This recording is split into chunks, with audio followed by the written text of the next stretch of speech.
কিভাবে আমরা আমাদের সন্তানদের সাথে আক্রমণাত্মক ওয়েতে কথা বলার ধরনটা স্লাইটলি চেঞ্জ করলে আমরা ওদের রেসপন্ড দেওয়ার ধরনটাও বদলাতে পারি। চলুন এগুলো কয়েকটি উদাহরণের মাধ্যমে আরেকটু ক্লোজলি বুঝে নিই। ধরুন আপনার সন্তান টেবিলে রং করেছে। সাধারণত আমরা কেমন রেসপন্ড দিই? তুমি কি টেবিলটা ময়লা করেছো? আমাদের কথা বলার ধরনটা হচ্ছে ডিরেক্ট এবং অ্যাটাকিং। এই কথাটা শুনে আমাদের বাচ্চারা ইনস্ট্যান্ট ভয় পেয়ে রিয়াকশন থেকে বাঁচার জন্য বলবে, না আমি করি নাই। এই কথাটাই আপনি ডিফারেন্ট ওয়েতে বলেন।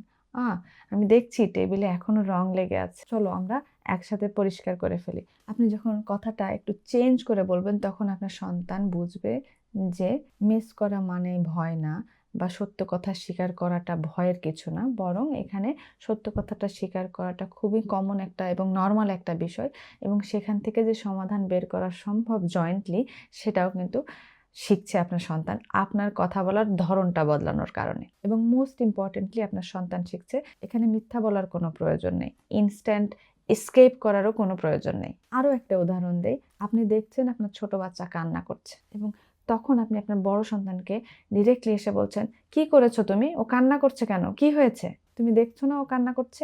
আপনি যখন এইভাবে আপনার সন্তানকে বলবেন তখন আবারও আপনার সন্তানের ভিতরে একটা ভয় তৈরি হবে যে আমি কি করলাম, আমি তো কিছু করিনি। আপনি যদি আপনার সন্তানকে ওর ছোট ভাই বা বোনের প্রতি আরেকটু সহানুভূতিশীল করতে চান, আরেকটু চান যে ও আরেকটু কেয়ারিং হোক, আরেকটু যত্নের সাথে ওদের সাথে খেলা করুক, ওই সিচুয়েশনে আপনি যখন অ্যাটাকিং ওয়েতে কথা বলবেন এবং তুমি এটা কেন করেছো, কি করেছো, ওই সিচুয়েশনে গিয়ে ও কিন্তু একটা ফিয়ার মোডে চলে যাবে। ও ভয় পেয়ে রিয়াকশন দিবে যে কি করেছো তুমি, কেন কান্না করছে। কারণ ওর ব্রেন তখন ওটাই সিগন্যাল দেয় যে ও ইউ আর থ্রেটেন্ড, তুমি এখন হুমকির মধ্যে আছো, তুমি এখন সেফ নাই, সেজন্য তোমাকে এখান থেকে বাঁচতে হবে। এবং তখন ও একটা অল্টারনেট ওয়ে খুঁজে বের করার চেষ্টা করে, মিথ্যা বলার চেষ্টা করে। আপনি যদি জানেনই যে আপনার ছেলের দ্বারাই বা আপনার মেয়ের দ্বারাই তার ছোট বোন ব্যথা পেয়ে কান্না করছে, তো এরকম সিচুয়েশনে ওর হাতটা ধরে বলেন, ও আমি দেখতে পাচ্ছি যে তোমার ছোট বোন কান্না করছে, চলো তোমার ছোট বোন কান্না করছে, দেখি ও কেন কান্না করছে, একটু বুঝি, ওর কোনো হেল্প লাগবে কিনা, চলো আমরা একটু দেখি। আপনি যখন আপনার সন্তানকে সাথে নিয়ে ও ছোট বোনের কাছে জানতে চাইবেন যে কি হয়েছিল, কিভাবে ব্যথা পেয়েছিল বা কেন কান্না করছে, তখন কিন্তু আপনার সন্তানও শিখবে বা বলতে চাইবে যে না, এই সিচুয়েশন কাম আছে, নিরাপদ আছে, তাহলে আমিও বলি যে আমি অ্যাকচুয়ালি অ্যাক্সিডেন্টলি বা ইচ্ছাকৃতভাবে ব্যথা দিয়েই আমার ছোট বোন কান্না করছে, ব্যথা পেয়েছে।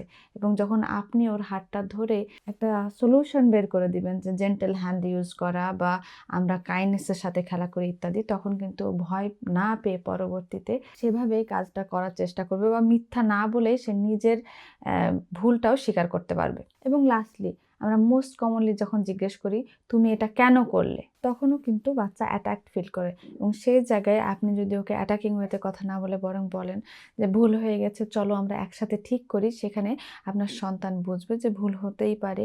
সেই জায়গাটাতে মিথ্যা না বলে নিজের রেসপন্সিবিলিটিটাকে নিয়ে এসকেপ না করে আমরা কি দায়িত্বের সাথে নতুন কিছু শিখে সমস্যার সমাধান করা সম্ভব। এবং মূল কথা হচ্ছে যে আমরা দোষ না খুঁজি, বরং সমাধানে যাই।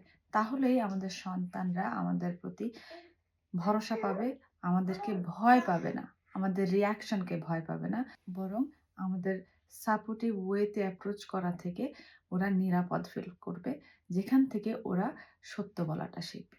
ওরা বুঝবে যে মিথ্যা বলার কোনো প্রয়োজনই নেই। চলুন এখন থেকেই আমরা আমাদের কথা বলার ধরনটাকে একটু বদলানোর চেষ্টা করি। ভালো থাকুন।